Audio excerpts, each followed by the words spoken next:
In this clip, we take a look at the ball getting pushed toward the face-off official. As he runs towards the goal, he will cover as lead. Upon getting the ready signal from his partner, he instructs the players to go down, checks the sticks, he adjusts a little bit here on the player opposite him just to make sure the sticks are lined up correctly, places the ball in, has a nice clean whistle to back up out of the play. Here we echo possession loudly, and we begin to run down the field as the lead official. So once more, check that the field is set, tell the players down, adjust the sticks as needed, and then place the ball down.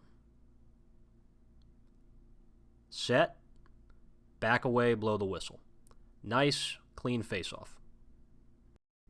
Upon possession, nice loud possession call, and here's where we're going to freeze and look at this video a little bit more closely. See, the official is counting as he's running, so now he has to maintain this active count and run to get to lead position and make sure that he has his eyes on the plays. That's a lot. This is why in most situations it makes sense for the trail official to take the 10-second count. It just absolves the lead official from having to worry about it, and he can just worry about getting down to goal and officiating the play in front of him. Whereas the trail official just has to worry about coming up the field, eyes on the shooter if we need to, and he can keep that 10-second count. So now let's flip over and break this play down step by step. So here we have a face-off set for a two-person crew. Wing official, again, about 5 yards down the wing line, 5 yards into the field, opened up to both wing lines. And then the face-off official. Now, again, this isn't not going to line up directly along the line, but just for the purposes of this video, so we can move the face-off official around, we're going to place that official right here. If you'd like to see more on the specific face-off mechanics just for the face-off official and the two players involved, highly recommend that you check out the face-off mechanics video on the Central Hub. But here we're looking at the entire field and both officials in concert with one another. And so now the wing official, he's pointed to his goal. The field is set, ready to go. And one thing to point out here, the players, we've got this attackman kind of right on the line here, do not need to be inside the attack box. It's a common misconception with the rule. But the players on attack or on defense on either side of the field, as long as you're below the line, you're in good shape on either side. So as long as you're below this is not allowed, this is fine. Inside the alleys, as they are called, just fine to be in there. So we'll leave those players there and watch this face-off play out. So the face-off official puts the players down, conducts the face-off, and here we're going to have red being a bit of a bind. They're going to lose the face. Blue is going to go ahead and punch the ball forward and running with it. So this is your customary pinch and pop, that quick release of the ball forward. And now red is in trouble because they were aggressive on the wings and they had both of their players on their offensive half of the field. So we're already lost now on a 4-on-3 fast break. 1, 2, 3, 4. 1, 2, 3, and our goalie. So the player pops the ball forward, catches it, and he has possession, which is carrying, cradling, passing, or shooting. As long as one of those four is satisfied, the official who's on, which is the lead official in this case, is going to wind the arm and yell possession, and the trail official is also going to echo that call so the players behind the half of the field can release, and everybody knows that there has been possession. Now, this is tough. This is the ball coming towards the face-off official, right, going towards the red goal. And this is just a very difficult situation. This requires sprinting and it requires awareness because you can't just run straight down the field. You're going to run into players' bodies, act as a pick. So it takes eyes on the play as you run out to inside the play and taking advantage of any space that the field gives you as the players move. Now on this situation is what's known as a 4-on-3 fast break. We're going to go ahead and say the player pushes to this side off of his win. And since he's facing off right-handed, it's likely the ball's going to get pushed this side of the field, and he catches it on a run. So here's what the players are going to wind up doing. So let's set the players up on the Reds' half of the field here as they recognize that the fast break 4-on-3 is coming. And since we've run a bit, we're going to work our lead and trail up the field a little bit. Okay, so here is, again, the ball is getting pushed. This is fast, fast, fast, and we're slowing it down here so we can work through each stage. So what this player is working to do is bring the ball down, draw this defender, and dump the ball over to this attackman. The idea is to make these three defensemen have to move so we have an easy shot from one of these low-end positions. Call it the layup shot in lacrosse. But in order to do that, you have to draw this man. So recognizing this, the lead official sees that he's trying to draw him, so we're going to push him out a little bit here.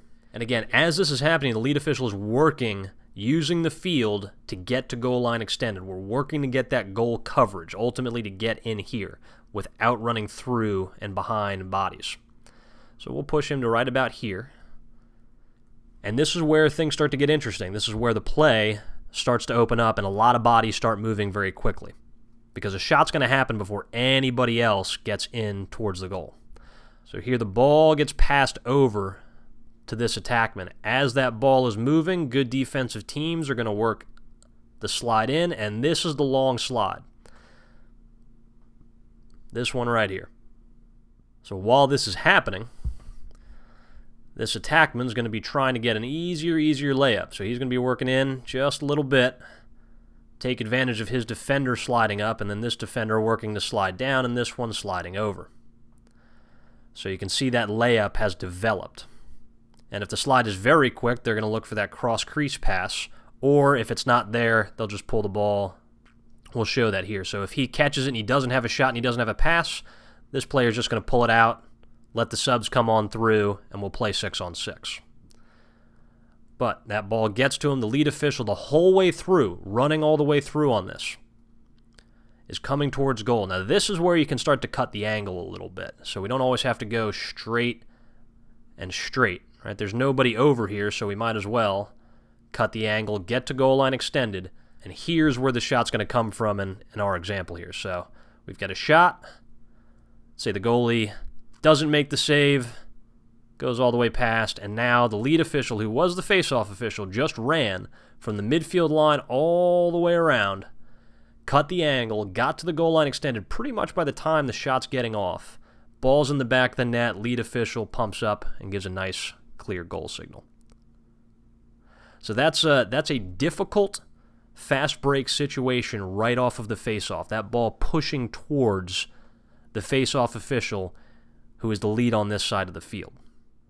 But let's go ahead and say, for the sake of explanation, that this player does not get a shot off and doesn't have that pass across the crease.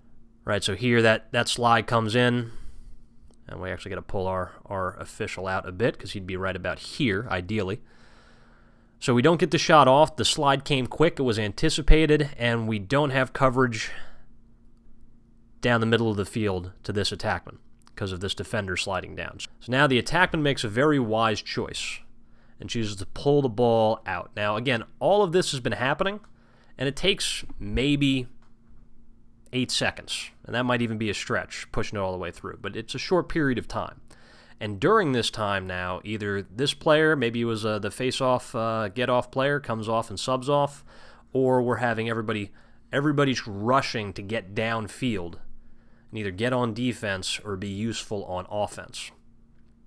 So this player recognizes he's got to pull the ball out, and this is kind of the eject sequence of the fast break. The player is going to pull the ball out as far away from the goal as possible to make it difficult for this defender to want to push out this far. Maybe he does. More than likely, he's going to come to right about here. We're going to settle things down a little bit and get a breather. So the lead official is going to work outside the play to keep it in front, and now these players are going to start coming in and working to get onto a settled position. So we'll bring the attackman down. Midfielders getting open. Our red players are working towards the middle of the field and then building out from there. This is probably one of the biggest ones on here just to worry about. So we've had this very quick fast break and then more of a slow everyone getting in once we realize the fast break isn't there. The trail official has a singular job to do, and that is to get to position. This is a jog. Right? Once we get to here, a lot of officials, we come up and we slow down, and we walk, and it really hangs the lead official out to dry for covering the entire field.